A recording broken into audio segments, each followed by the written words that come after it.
Good morning, Philippines, mga kabarangay, mga kababayan, mga kapatid. Ngayon po ay araw ng Martes, February 11, 2025. Marami pong haka-haka ang lumalabas tungkol po dito sa impeachment na inihain ng Kamara laban kay Vice President Sara Duterte. Alam po natin mga kabarangay, mga kababayan, mga kapatid, na nung last day ng session ng Kamara, they have voted for the impeachment of VP Sara Duterte with 215 votes. But later, mayroon pong 25 di umano na humabol pa. So all in all, the congressmen who voted for the impeachment of the Vice President is 240.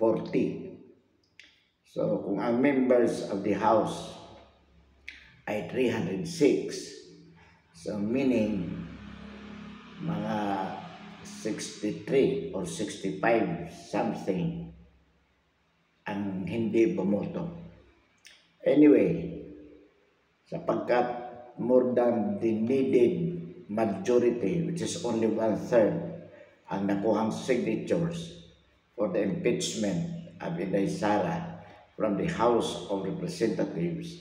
Kaya po, the impeachment complaint has become an article of impeachment which was transmitted to the Senate for trial.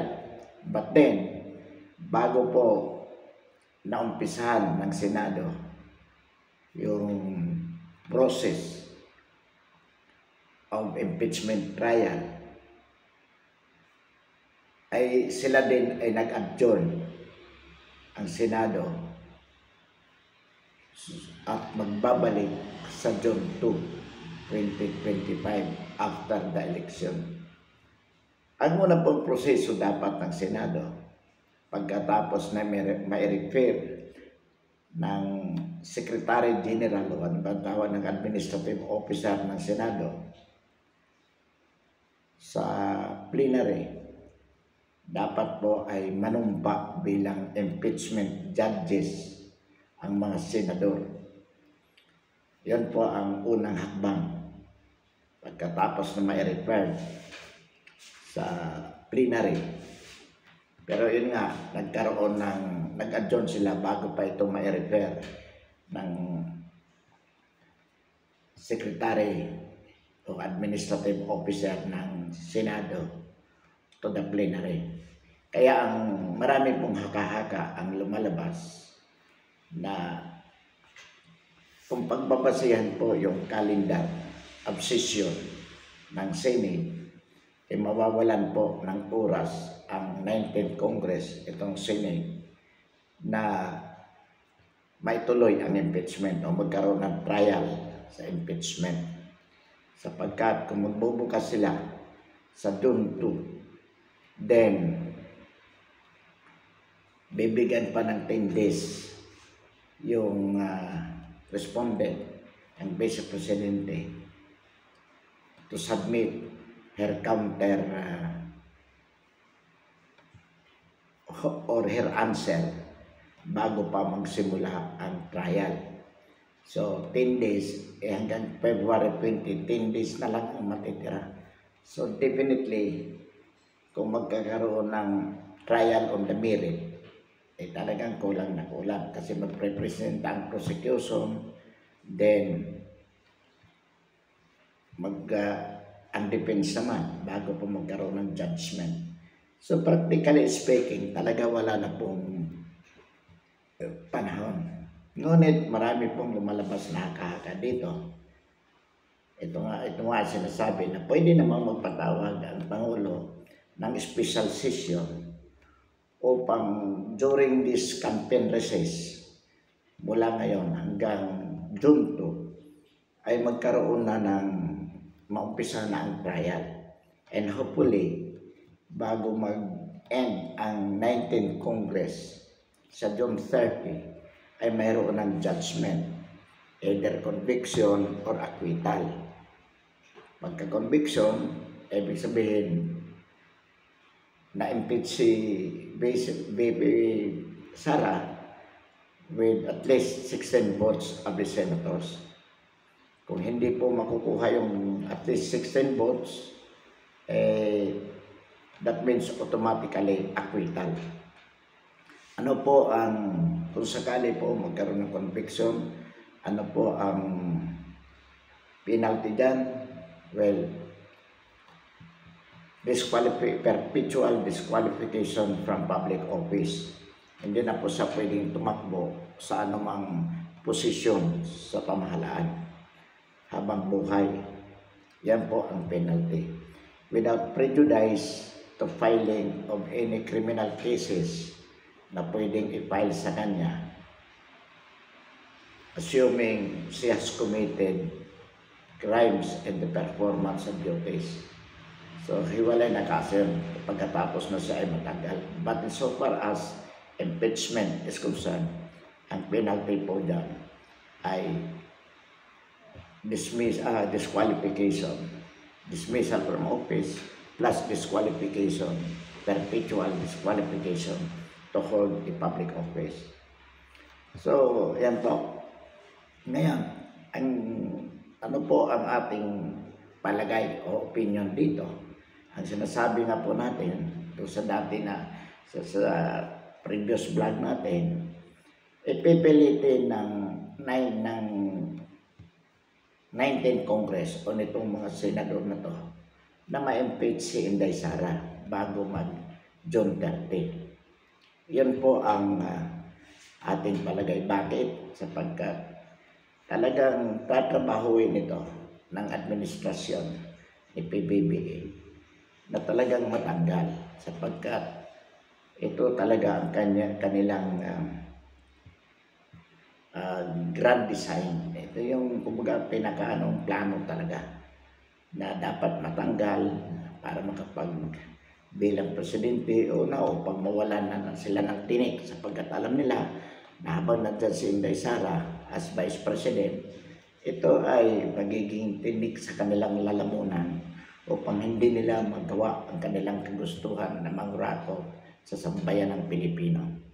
Una po yan. Pangalawa, upang masigurado na sa 2028, hindi na siya makatakbo bilang presidente sapagkat mayroong manok ang kasalukuyang administrasyon upang sila ay manatili sa kapangyarihan perpetually.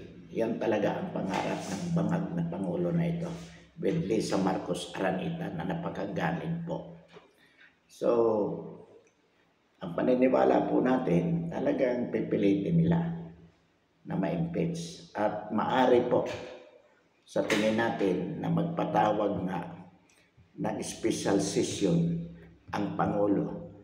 Sasabihin niya na tungkulin ng Senado sa saligang batas na talakayan itong impeachment complaint upang siyempre palalabasin na upang mabigyan ng pagkakataon sa Inday Sara na sagutin ang mga aligasyon laban sa kanya to provide her due process. So yan ang pwedeng gamitin katwiran ng bangag na Pangulo.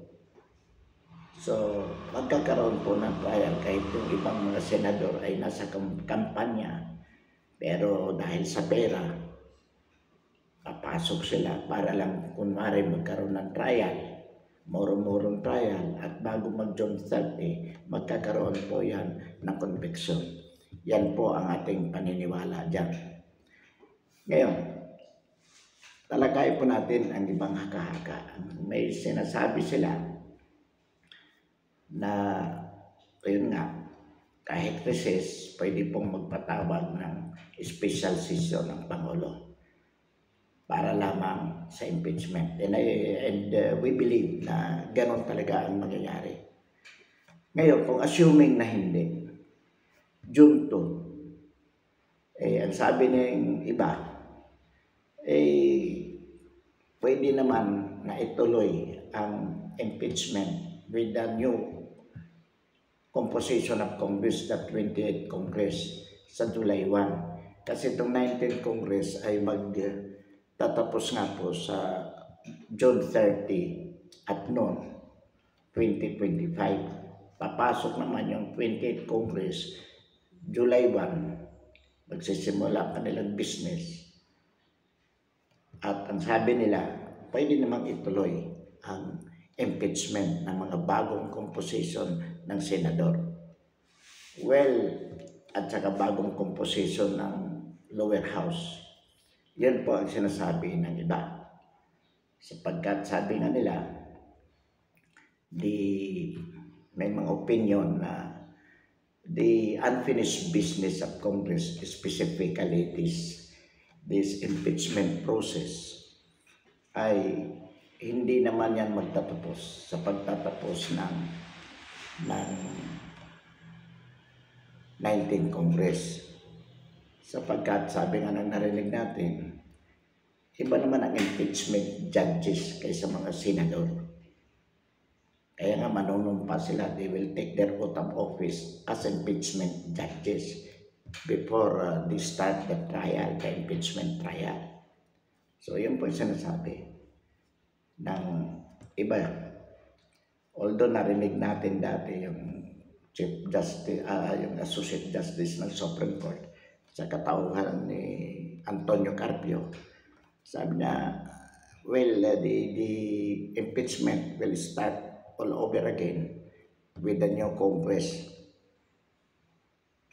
So, yan po ang mga haka-haka. Ngayon, ano naman po ang paniniwala natin tungkol dito? Our opinion on the matter. Ang ating pong paniniwala dito, assuming na hindi matapos ang trial by June 30, 2025, ang paniniwala po natin, mga kabarangay, mga kababayan, mga kapatid, ay tapos na po, meaning hindi the impeachment proceeding will die with natural death upon the expiration of the 19th Congress on June 30, 2025 at noon. Meaning, the impeachment, the unfinished business, including that impeachment trial, will expire on the day the 19th Congress expires. Bakit po? Nasabi natin to, mga kabarangay, mga kababayan, mga kapatid. Of course, we do agree that impeachment judges are not the senators themselves. Or rather, when they take their oath as an impeachment judges for the purpose of impeachment trial, well, they are sitting no longer as senators, but as impeachment judges. That is true. Nevertheless, their qualification as an impeachment judges is the fact that they are senators. Meaning, they cannot be an impeachment judges without first being a senator or senators. Therefore, being a senator is a pre-qualification for anyone to become an impeachment judge. Yun po ako, hindi ka magiging impeachment judge kung hindi ka muna senador. Kailangan senador ka bago ka payagang manumpa as an impeachment judge. So kung hindi ka senador, hindi ka pwedeng mag-qualify at manumpa bilang impeachment judge. So pag nag-expire na ang term mo as a senator, expire na rin ang authority mo to become an impeachment judge. So in the same way, na pag nag-expire ang 19th Congress, the authority, the unfinished business of the 19th Congress expires with its expiration. The authority to continue the unfinished business of the 19th Congress likewise expires. It expires at the time the 19th Congress itself expires. So yan po ang ating opinion. Ibig po sabihin yan na kapag hindi natapos ang impeachment during the 19th Congress, katulad nga ng sinasabi ni Justice Carpio, they have to start again, all over again, with the 20th Congress. So magpapile uli ng impeachment complaint sa Kamara with the 20th Congress. Kasi hindi na nga pwedeng ituloy yung impeachment na sinimula ng 19th Congress na hindi naman natapos yung panahon na ito ay nag-exist. So, ang mangyayari po dyan, kailangan mag-refile sa 20th Congress ng panibagong impeachment complaint at kung pagbubutuhan ng at least 1/3 of the members thereof, it will become an impeachment, an article of impeachment to be transmitted to the new Senate. Yan po ang ating pananaw, mga kabarangay, mga kababayan, mga kapatid. Sapagkat ang ating paniniwala nga po, the unfinished business of the 19th Congress, including that impeachment, ends with the expiration of the same. Ends with the expiration of the 19th Congress itself. Ang Senado naman is a continuing body sapagkat may naiiwan na 12 lang naman ang mag-expire ang termino sa June 30. True. Pero ang qualification niyan yung 19th or 20th Congress. Besides, the 12 left in the 19th Congress cannot hold a session for lack of majority. So, ibig sabihin, yung authority ng 12 senators na ang expiration ay sa 2028 pa. Ang term lang nila, hindi nag-expire, pero yung kanilang authority as a senator under the 19th Congress expires also on the very day the 19th Congress expires. Sapagkat the 12 cannot hold session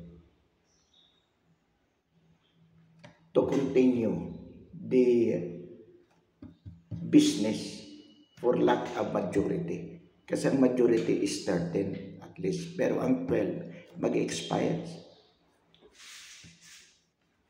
So,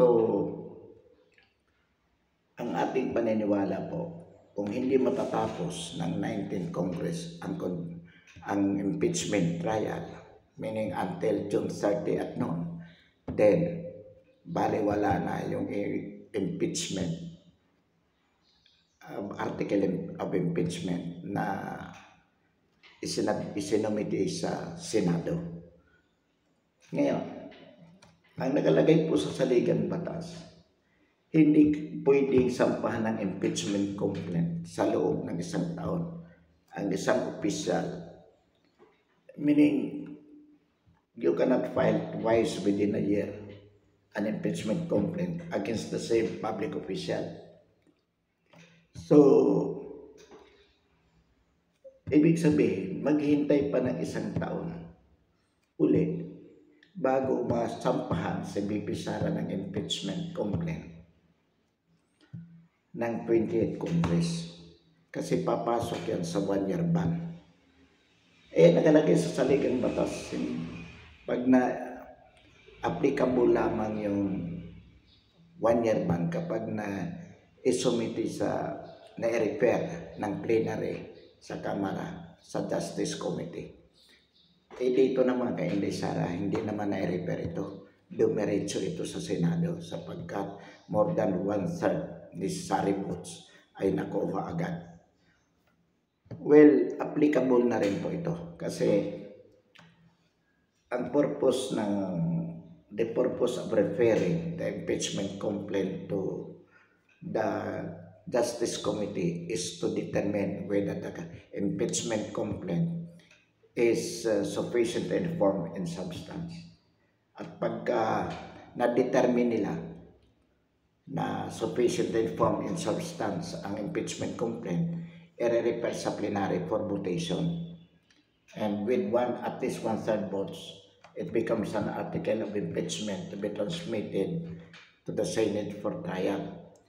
Well, na-dispense yung referral to the Justice Committee due to the fact that 215 votes was obtained, and automatically the impeachment complaint, even if it was not referred to Justice Committee, has been approved by the lower house, and by itself automatically became an article of impeachment and transmitted to the Senate for trial.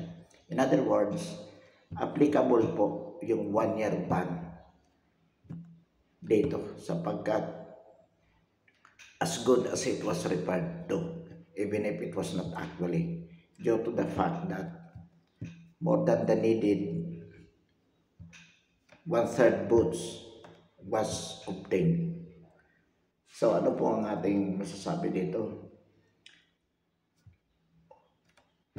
To sum it up, pag hindi po natapos ang impeachment, walang conviction or na mangyayari up to June 30 at noon, then katulad ng sinasabi din ni Justice Carpio, we subscribe that the 20th Congress, if they wanted to go on with the impeachment, will start anew. Kailangan mag-file uli ng impeachment complaint sa Kamara of the 20th Congress.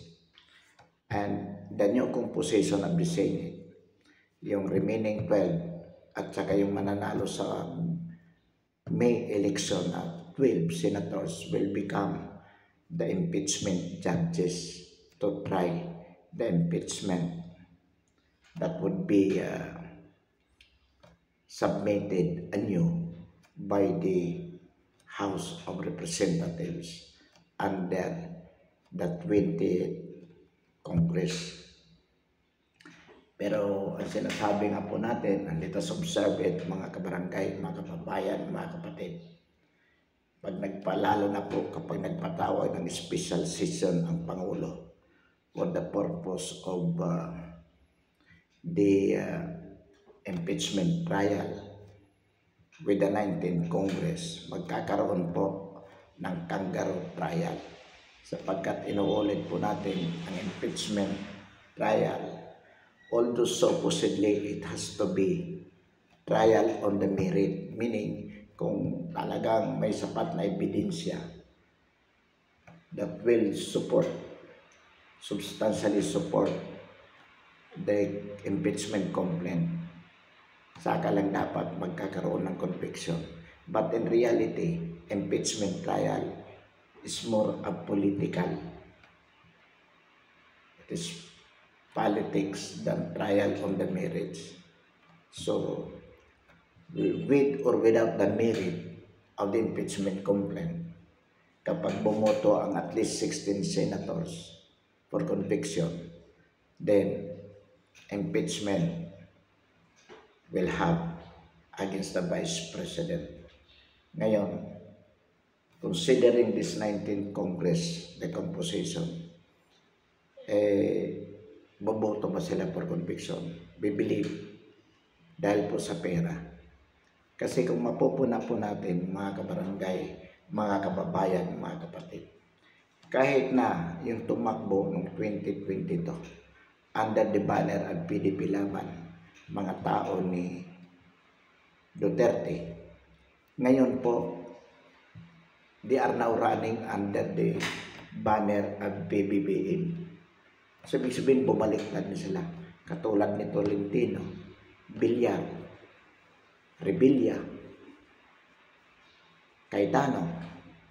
So, bakit po natin nasabi? Si Camille Villar, yung mga Villar, si Mark Villar, kaya ano yan? Kay PRRD. Pero ngayon ang kapatid niya, si Camille, is running under the banner of PBBM. In the same way na yung mga Cayetano, si Pia din is running now under the banner of PBBM. Si Revilla, si Lapid, si Tolentino, at marami pang iba dyan. In fact, ang parang natitirang loyal na lang kay PRRD, si Bato, si Bongko, si Padilla, si Robin Padilla. The rest ay bumaliktad na, even yung Tolpo. So, with the 19th Congress, talagang magkakaroon po ng conviction. With the composition of the 19th Congress, magkakaroon ng conviction si Inday Sara. At ano naman ang alternative ni Inday Sara dito? Well, una sinasabi natin ay maglusad ang tao, ang sambayan yung 32 million na bumoto kay Sara. Ay maglusad ng people's power exactly para patalsikin ang bangag na Pangulo at ang bangag na administrasyon. That is ideal. Ngayon, kung hindi naman mangyayari bago mag-June 30 ang pagpapatalsik sa bagong administrasyon, by the way, kapag napatalsik po, dapat magdeklara agad ng revolutionary government para mawalis na yung mga kurap na mga opisyalis na yan na kayang-kayang suhulan ng pera. Now, assuming na hindi mangyari ang EDSA up to June 30, so dapat makiramdam si BP Sara. At kung makikita niya that the conviction is very imminent, unahan na niya, mag-tender siya ng resignation as Vice President so that the judgment and the impeachment trial will become moot in academic. Bakit? Hindi na moot in academic. Ito since na hindi na siya Vice President, ano pang i-impeach nila?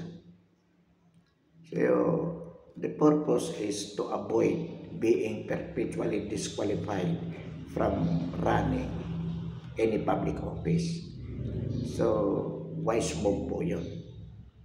Once the conviction becomes imminent, the Vice President has to tender her resignation as VP so that, as we said, the judgment of conviction and the impeachment trial will become moot and academic.